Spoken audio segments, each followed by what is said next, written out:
warahmatullahi wabarakatuh. Sehat semuanya, tentunya itu harapan kita semua. Kita jumpa lagi dalam tutorial fisika mekanika untuk materi dinamika gerak rotasi. Yang dibahas di dalam gerak rotasi ini adalah mengenai rolling, torsi, dan momentum angular, di mana pembahasannya terbagi menjadi 9 bagian, yaitu rolling sebagai kombinasi rotasi dan translasi, energi kinetik dan gaya dari rolling atau perputaran, dan kita akan menganalisa suatu permainan yang bernama yoyo karena di sana ada unsur gerak translasi dan rotasi, dan kita akan melihat torsi lebih dalam, momentum angular, hukum kedua Newton di dalam bentuk angular, momentum angular dari sebuah benda rigid, ya, konservasi dari model momentum, dan presisi dari sebuah giroskop. Oke, next. Ini adalah tujuan daripada pembelajaran dan ide pemikiran daripada bagian ini. Kita lanjut saja. Ya, seperti pembahasan sebelumnya mengenai fisika adalah ilmu yang pelajari tentang gerak. Yang sudah kita pelajari selama ini adalah mengenai translasi, dan kita sekarang akan melihat pergerakan yang berputar atau disebut dengan rotasi. Sebenarnya rotasi itu benda yang berputar yang sebenarnya sudah banyak diterapkan dari zaman dulu kala, dari mulai zamannya manusia prehistorik, katakanlah sebagai manusia yang hidup dalam zaman batuan, ya, dia sudah sanggup memindahkan patung batu yang besar dalam jarak yang cukup jauh, bahkan sampai menyeberangi pulau. Bagaimana memindahkan benda sebesar itu dan seberat itu dalam jarak yang sangat jauh. Ya, orang-orang dulu memindahkannya itu dengan menggunakan balok-balok kayu, ya, batang atau balok kayu, di mana batu atau patung besarnya itu diletakkan di atasnya, lalu ditarik sehingga balok-balok kayu itu berfungsi sebagai suatu benda yang berputar atau seperti roda, ya. Dan sampai saat ini pun mulai dari sekitar tahun 1800-an, ya, di bagian barat Amerika itu mulai dipergunakan peralatan-peralatan yang menggunakan roda seperti wagon, ya, wagon yang segerobak yang ditarik dengan binatang seperti kuda misalnya, di mana di sini sudah menggunakan roda, kemudian berkembang menjadi kereta, di mana kudanya itu diganti dengan suatu mesin. Pada saat itu adalah masih mesin uap. Sampai saat ini penggunaan rotasi benda yang berputar ini sudah banyak, mulai dari mobil, motor, dan sebagainya. Bahkan bagian-bagian mesin di dalamnya itu tidak lepas dari unsur-unsur rotasi. Ya, sekarang kita akan melihat suatu benda yang berputar, ya, seperti terlihat di dalam gambar seperti ini. Di sini kita melihat suatu benda yang bergerak halus, ya, tanpa sliding, ya. Di sini pusat massa itu terlihat bergerak secara translasi, namun bagian yang ada di pinggir benda yang berbentuk bulat ini, pergerakannya akan menjadi cukup kompleks. Ya, ya. Jadi di sini pergerakan rotasi ini melibatkan adanya translasi dan rotasi. Mari kita lihat lebih jauh dalam kehidupan sehari-hari. Kalau di pinggir jalan kita sering melihat sepeda dengan roda yang berputar, ya, di mana pusat massa itu ada di tengahnya, ya, maka pusat massa itu akan bergerak, katakan saja dengan laju yang tetap. Dia bergerak sejauh jarak tertentu, katakan S, dia bergerak dalam arah yang lurus atau gerak translasi yang dalam waktu tertentu, di mana titik P yang awalnya itu ada di bawah titik 0 dan dia merupakan bagian yang menyentuh dengan jalan. Pada saat tertentu, ketika berputar dia akan mencapai derajat tertentu, ya, katakan saja theta, ya, di mana lengkung S ini adalah sama dengan jarak yang telah ditempuh translasi dari pusat massa tersebut.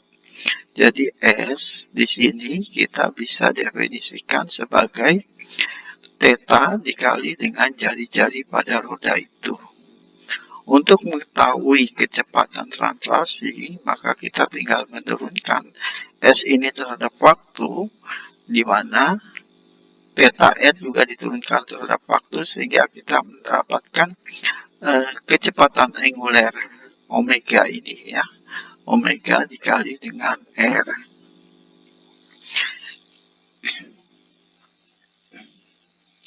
Oke, sekarang kita lihat lebih ke dalam lagi untuk perputaran yang murni, ya, seperti yang kita lihat di dalam gambar A ini, ya.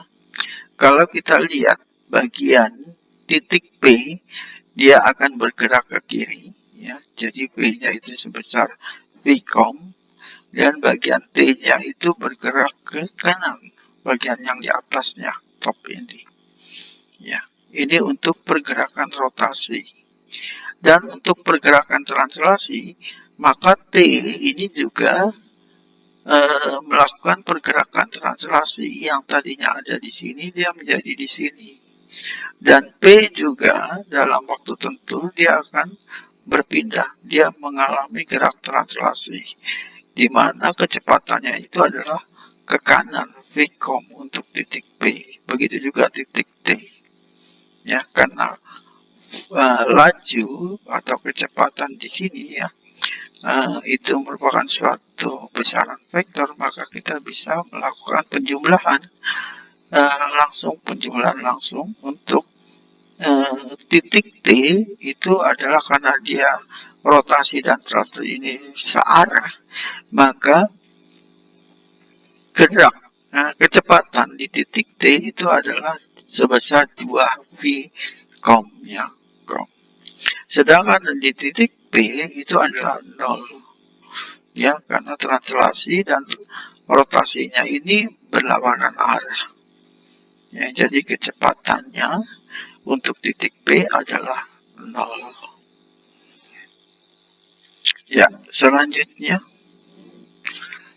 jadi di sini kita bisa melihat kecepatan sesaat dari setiap titik yang ada di permukaan roda tersebut, ya.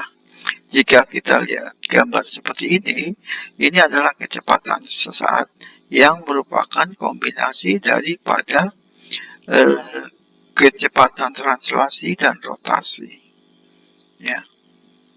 Ya, jadi di sini untuk titik T itu kecepatannya paling besar ke arah sana, ya. Jadi ini, ya, merupakan penjumlahan vektor daripada translasi dan rotasi, ya, di mana kecepatan pada titik T yaitu sebesar omega 2R atau 2 Vcom gitu ya. Oke, kita lihat slide selanjutnya. Untuk energi kinetik dan gaya dari suatu benda putar ya, atau rolling. Oke. Untuk gerak translasi, energi kinetik itu kita tahu sebesar setengah mf kuadrat. Maka di dalam gerak rotasi kita bisa menganalogkan energi kinetik itu sebesar setengah I omega kuadrat, di mana I adalah inersia daripada benda putar tersebut ya. Di mana I inersia, P ini adalah pure dari pergerakan murninya ya. Dia merupakan penjumlahan daripada inersia pusat massa dengan mh kuadrat ya, di mana hal ini adalah jarak antara poros dengan pusat massanya. Oke ya, jadi kita bisa IP ini ya, IP ini besarnya adalah sama dengan I plus mh kuadrat, di mana hanya itu adalah jari-jari ya, jari-jari. Jadi titik ini adalah titik di bagian luar daripada roda yang berputar, katakan seperti itu ya. Jadi dengan mensubstitusikan IP ini ke energi kinetik, maka kita akan dapat seperti ini ya. Sehingga di sini energi kinetik sama dengan setengah I omega kuadrat plus setengah mv kuadrat pusat massa ya. Jadi di sini kita bisa menyimpulkan bahwa energi kinetik itu merupakan kombinasi daripada rotasi dan translasi ya. Jadi sini merupakan pergerakan translasi, ini yang rotasinya ya. Jadi di sini ada catatan bintang yang menyatakan kesimpulannya bahwa objek yang berputar itu mempunyai dua jenis energi kinetik ya, jadi energi kinetik rotasi dan energi kinetik translasi ya. Oke, selanjutnya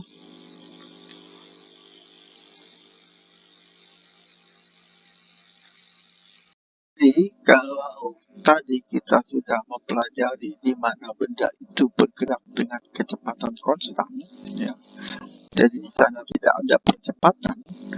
Kalau rodanya ini dia ada pergerakannya itu dipercepat atau diperlambat ya, berarti di sana ada gaya eksternal yang mempengaruhi sehingga benda itu bergerak lebih cepat atau lebih lambat ya. Jadi ketika ada percepatan, maka di sini akan ada gaya gesek ya, gaya gesek. Selama di sana tidak ada slide ya, di mana roda tidak tergelincir dengan jalan dalam hal ini ya, maka dikatakan pergerakannya adalah smooth ya, ada smooth. Dan di gaya geseknya adalah gaya gesek statis yang arahnya bergerak dengan gerakan roda. Karena ini rodanya berputar ke arah kanan ya, maka Fs-nya ini ke arah sana, karena P-nya ini bergerak ke arah kiri ya. Jadi gaya geseknya adalah bergerak ke kiri searah statis. Kalau misalnya perubahan kecepatan itu sangat besar, biasanya itu akan ada slide-nya akan tergelincir. Jika akan ada tergelincir, maka di sana bukan lagi gaya gesek statis, tapi yang ada adalah gaya gesek kinetik dan pergerakannya tidak smooth lagi. Nah, kita membatasi diskusi ini hanya untuk pergerakan yang smooth ya. yang smooth, jadi di sana perubahan kecepatannya itu tidak sangat terlalu besar, sehingga gaya geseknya tetap adalah gaya gesek statis. Untuk mencari percepatan karena ada perubahan kecepatan, maka kita menurunkan persamaan yang sebelumnya sudah kita dapat terhadap waktu, sehingga kita mendapatkan percepatan pusat massa adalah sama dengan alpha dikali R, di mana R adalah percepatan angular. Oke, lanjut. Ini ada contoh ya, suatu benda bulat, katakan ya. Dia berada dalam suatu bidang miring yang membentuk sudut theta. Karena ada gaya gravitasi, ya, maka benda ini akan cenderung untuk bergerak menurun ke bawah. Karena bendanya ini bulat, ya, maka perputarannya akan ke arah kiri. Ya, jadi kita bisa menguraikan di pusat massanya ini gaya-gaya yang ada pada benda ini, ya, seperti ini. Dan di sini ada gaya gesek statis karena di sini ada perubahan kecepatan, di mana benda tadinya awalnya dalam keadaan diam, lalu dia bergerak ke bawah, gitu ya, karena adanya gaya gravitasi. Sehingga di sini Fs dikurang G sin theta itu adalah sama dengan massa kali percepatan pusat massanya, ya. Oke, jadi Fs dikurang mg sin theta adalah sama dengan ma com x, ya. Nah, di sini karena ada torsi, ya, torsi itu sebesar kalau ditranslasi itu adalah torsi itu analog dengan gaya, yaitu ma, F sama dengan ma, maka di dalam benda yang berputar itu istilahnya menjadi torsi, dan besar torsi itu sama dengan inersia dikali dengan percepatan angular, ya.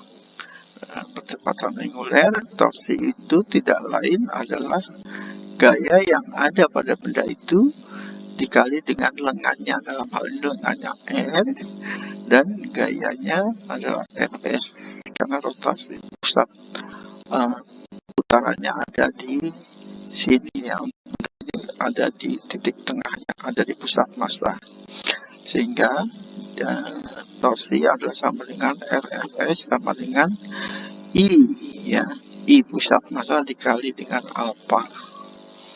Oke, lalu Fs-nya kita keluarkan, jadi Fs itu sama dengan I com alpha per R, ya, I com alpha per R dengan menggunakan alpha itu adalah sama dengan A com per R, ya, karena percepatan pusat massa sama dengan alpha R, maka kita bisa membuat rumus Fs seperti ini, ya, Fs. Oke. Nah, jadi dengan menggunakan persamaan rumus yang ini, Fs sama dengan mg sin theta sama dengan ma com x, ya, maka kita bisa mengeluarkan rumus untuk percepatan pusat massa adalah sebesar ini, ya. Jadi g sin theta, karena dari sini a com sama dengan a com-nya itu sama dengan F per mg sin theta, ya. Nah, nanti dikombinasikan dengan ini, sehingga kita akan mendapatkan ini yang ini. Oke, ini ada checkpoint 2, ya. Di sini ada dua piringan A dan B, ya, identik, ya, piringannya. Dia berputar, ya, pada sebuah bidang dengan laju yang sama, ya. Jadi lajunya sama, kecepatannya sama, ya. Cuma di sini kita pakai istilah speed, ya. Jadi kita katakan itu adalah laju. Maka di A dia akan di sini dia akan berputar, ya, berputar ke atas, ya, bergerak ke atas, dan mencapai suatu ketinggian H, ya. Dan B juga bergerak ke atas, menaiki suatu bidang miring, ya, sehingga suatu bidang miring di mana bidang miringnya itu identik, ya, sama bidang miringnya. Yang bedakan adalah yang satu frictionless, yang satu ada gaya gesek. Nah, sekarang apakah ketinggian maksimum yang dicapai B lebih tinggi, lebih sedikit, atau sama dengan A? Ya, jadi di sini B-nya itu frictionless, tidak ada gaya gesek, ya, tidak ada gaya gesek, dan A ada gaya gesek, ya. Jadi di sini karena B-nya frictionless, maka B-nya dia lebih sedikit, ya, ketinggiannya lebih A-nya lebih tinggi dibanding dengan B. Oke, lanjut. Ini ada contoh yang sebenarnya yang sama permasalahannya dengan sebelumnya, ya, seperti yang ada di gambar ini, ya. Hanya diapakan dengan angka-angka, ya. Jadi sini bola uniform, masanya 6 kilo, jari-jari R, ya, dia bergerak smooth, ya. Jadi kalau bergerak smooth di sini tidak ada slide antara roda dengan lantai, ya. Bergerak yang tadinya dari keadaan diam lalu bergerak menurun di suatu bidang miring dengan sudut 30 derajat, ya. Jadi bola itu menuruni, ya, ketinggian vertikal yang hanya itu adalah 1,2 meter, ya. Jadi 1,2 meter itu sehingga dia mencapai dasar dari bidang miring tersebut, ya. Yang ditanya adalah berapa kecepatan di dasar tersebut, ya. Jadi di sini menggunakan hukum kekekalan energi mekanik, di mana energi awal sama dengan energi akhir, ya. Di sini energi kinetik awal ditambah energi kinetik akhir ditambah energi kinetik energi potensial akhir itu sama dengan energi kinetik awal ditambah energi potensial awal, ya. Jadi untuk akhirnya ketika mencapai dasar itu energi potensialnya 0, tapi ketika bergerak itu ketika di awal pada keadaan diam itu dia mempunyai energi kinetik 0, ya.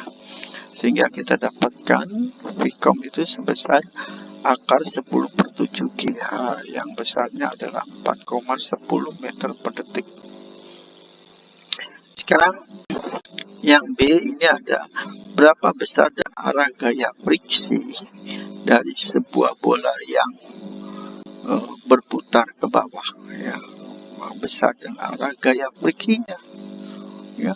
Jadi dengan menggunakan rumus sebelumnya di slide sebelumnya kita bisa mendapatkan percepatan pusat masanya itu adalah min 3,5. Dari sini kita bisa pergunakan untuk mencari nilai gaya gesek statisnya, yaitu sebesar min 2/5 M akom, ya. Akomnya kita pakai yang ini, ya. Masanya kita ada itu 6 kilo, sehingga kita dapatkan gaya geseknya positif 8,4 Newton, ya, jadi ke arah kanan, ya.